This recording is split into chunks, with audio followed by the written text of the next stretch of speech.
ஸ்ரீ துளசி ஸ்தோத்திரம். ஸ்ரீமத் துளசி அம்மா திருவே கல்யாணி அம்மா, வெள்ளிக்கிழமை தன்னில் விளங்குகின்ற மாதாவே, செவ்வாய்க்கிழமை தன்னில் செழிக்க வந்த செந்துருவே, தாயாரே உந்தன் தாளினையில் நான் பணிந்தேன்.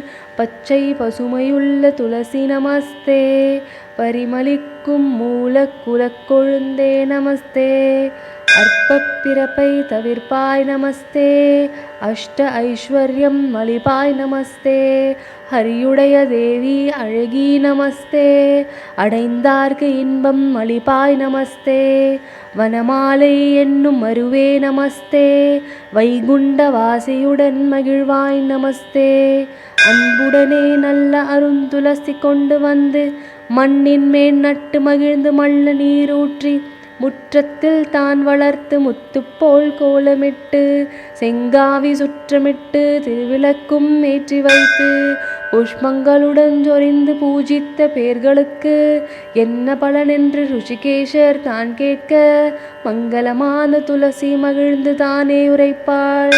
மங்களமாய் என்னை வைத்து உபாசித்தவர்கள் தீவினையை போக்கி சிறந்த பலனை நான் அளிப்பேன்.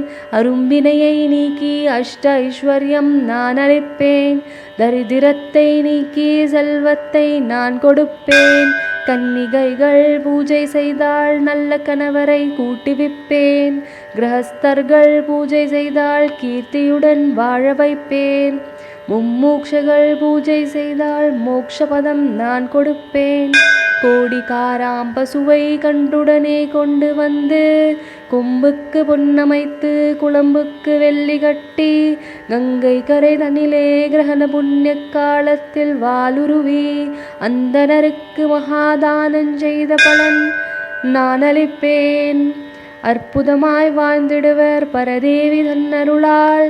தாயே ஜெகன்மாதா அடியால் செய்கின்ற பூஜையை ஏற்றுக்கொண்டு அடியால் செய்த சகல பாவங்களையும் மன்னித்து காத்து ரட்சித்து கோரும் வரங்களையும் கொடுத்து அனுகிரகம் செய்ய வேண்டும் துளசி மாதாவே.